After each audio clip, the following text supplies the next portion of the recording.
Good afternoon. We are convened today not for a case study, but for a post-mortem. What we will be examining is not a series of market misfortunes, but a meticulously documented, self-administered corporate poisoning. Our objective today is to dissect the specific strategic, cultural, and ideological errors that led to this condition, so that they may be understood, and more importantly, avoided. Negative $28.4 billion. It is absolutely critical that we understand the pathology of this number. This was not a market correction. It was not a reaction to a geopolitical shock or a systemic logistics failure. This hemorrhage was autogenous. It was self-inflicted. The market did not merely react to a missed quarterly target. It reacted to a horrifying revelation.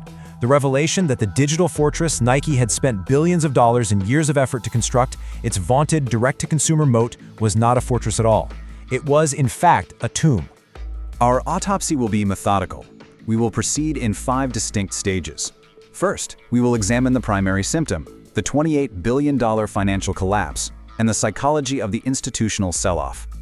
Second, we will cut deeper to expose the ideological poison pill, the cultural shift that made this failure not just possible, but inevitable. Third, we'll map the strategic error, the voluntary surrender of the physical battlefield. Fourth, we will analyze the digital corruption that followed as a direct consequence. And finally, we will synthesize our findings to define the new, hard-won equilibrium in retail. Let us begin the procedure. Section 1. The autopsy.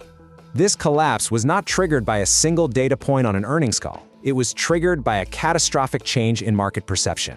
For years, investors had priced in the promise of Nike's digital transformation. The prevailing thesis was that by controlling the entire consumer journey, from the app to the final delivery, Nike was building an unbreachable competitive advantage. The sell-off on June 28th represents the exact moment the market realized this thesis was fundamentally, catastrophically wrong. The digital moat was not only a mirage, it was quicksand, actively pulling the brand under.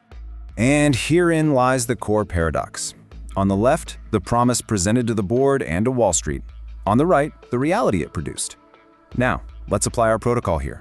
The economic reality is that the promised margin increases never materialized. And why? Because the cost savings from cutting out the wholesale middlemen were immediately consumed and then dwarfed by an explosion in customer acquisition costs, an endless fire hose of cash directed at Google and Meta to drive traffic, and of course, the astronomical expense of building and operating a global single-package delivery logistics network. The strategic lesson is a brutal one. They mistook the transaction for the relationship. They optimized the click at the direct expense of the brand's very soul. Section 2, the ideological poison pill. To understand how these strategic and financial errors were made, we must trace them back to their source. This was not a failure of execution, it was a failure of philosophy. We now move from the what to the why, examining the fundamental ideological shift within Nike's leadership, where the culture of creation was systematically dismantled and replaced by a culture of pure optimization. On the left, you see the culture that built the Nike empire, a product-first organization led by shoe dogs. These were veterans who understood biomechanics, athletes, and that intangible smell of the track. On the right, you see the infection. Under CEO John Donahoe, an alumnus of Bain and eBay, Nike underwent what can only be described as a Banification. The shoe dogs were purged. In their place arrived a monoculture of MBAs and platform engineers who viewed the brand not as a living, breathing entity, but as a data set to be optimized. The key performance indicator shifted from the athlete's personal best to the platform's user engagement metrics. The click-through rate, you see, became more important than the finish line. This statement crystallizes the central pathology of this new ideology, the death of intuition. Let us be perfectly clear. Data and algorithms are powerful tools for optimizing existing systems. They can refine a process to be marginally more efficient, but they are utterly incapable of creating the future. They cannot generate the aesthetic leaps or the emotional connections that build an iconic brand. An algorithm can iterate endlessly on the past. It cannot invent the future. Let us conduct a brief counterfactual analysis. In 1984, Nike was primarily a running shoe company, on the verge of total irrelevance in basketball. A data-driven analysis, a consultant's A/B test, would have recommended the safest bet: sign an established NBA center with proven quantifiable stats. Instead, a shoe dog named Sonny Vaccaro took an immense, career-defining, intuition-led risk on a rookie guard from North Carolina. Every single piece of available data argued against this deal, and yet, that single, data-defying act of human judgment built a multi-billion-dollar empire.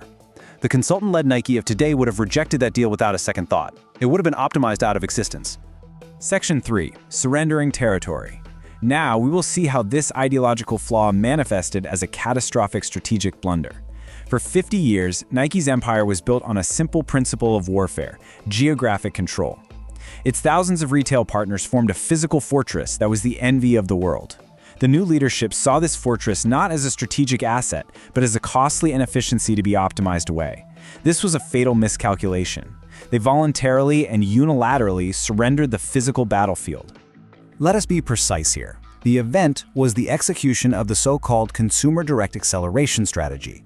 The mechanic was the mass termination of contracts with thousands of independent retailers, the mom-and-pop stores that formed the very backbone of the brand's community presence. The micro-impact was the alienation of their most passionate, on-the-ground advocates, and the macro-impact was the creation of a market anomaly we will term the shelf vacuum. An ecosystem, as we know, abhors a vacuum. The rise of On and Hoka should not be analyzed as a story of superior marketing. They are better understood as invasive species. They did not have to outcompete Nike. Nike simply ceded the territory.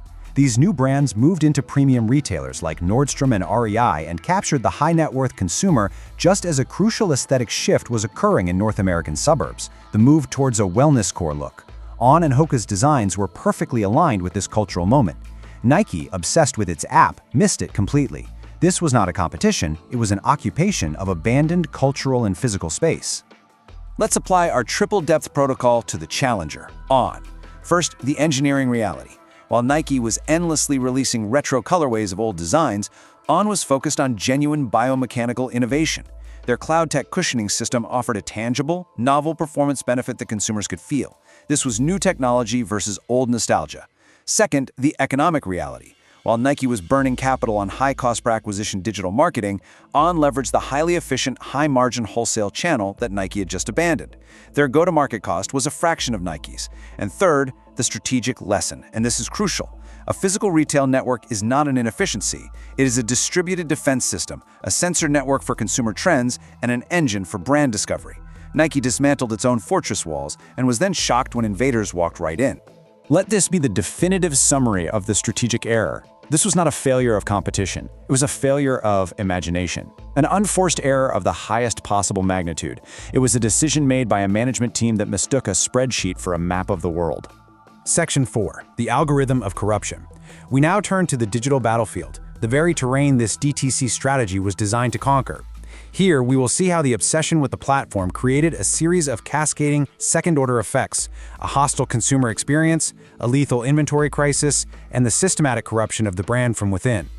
Here we see the inventory bullwhip effect in clinical detail. The event. The internal mandate to hit aggressive quarterly DTC sales targets. The mechanic. The consequent overproduction of so-called limited sneakers. Historically, the wholesale channel acted as a crucial pressure release valve, absorbing excess inventory. Without that valve, the micro-impact was a massive toxic inventory buildup in Nike's own warehouses. The macro-impact was inevitable, forced aggressive brand-diluting discounting. The scarcity principle, which is the very foundation of premium value, was systematically destroyed by an algorithm chasing a quarterly metric. The SNKRS app was intended to be the crown jewel of the DTC strategy. Instead, it became its most potent poison. It was designed for community, but it devolved into a gated casino overrun by automated bots run by resellers. This created a parasitic relationship. Nike would release a limited shoe, bots would instantly buy the entire stock, and the shoes would appear on resale sites moments later at a 300% markup. The loyal consumer, the actual brand advocate, was perpetually shut out. This did not create desire, it created profound and lasting brand fatigue. And the corruption was not merely digital, it was institutional. First, the internal rot. The Ann Hebert scandal, where a vice president's family was caught running a massive resale operation using internal data, was not an anomaly, it was a predictable symptom of the system. When the company itself becomes the primary resale platform, the incentives for internal corruption become immense. Second, the geopolitical trap. By repositioning itself as a global tech platform with a massive presence in China, Nike ceased to be just a footwear company. It became a diplomatic target. During the Xinjiang cotton controversy, Nike was caught in an impossible position between Western ethical standards and Chinese market access. And this leads to the third consequence, market vulnerability. This exposure made Nike acutely vulnerable to China's Guoqiao movement. the powerful cultural turn towards domestic brands. A performance brand like a running shoe is universal.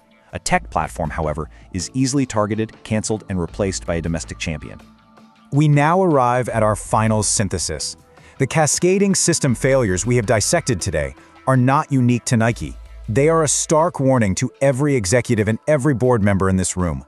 From the evidence of this autopsy, we can now codify the core principles of a new, more resilient retail equilibrium.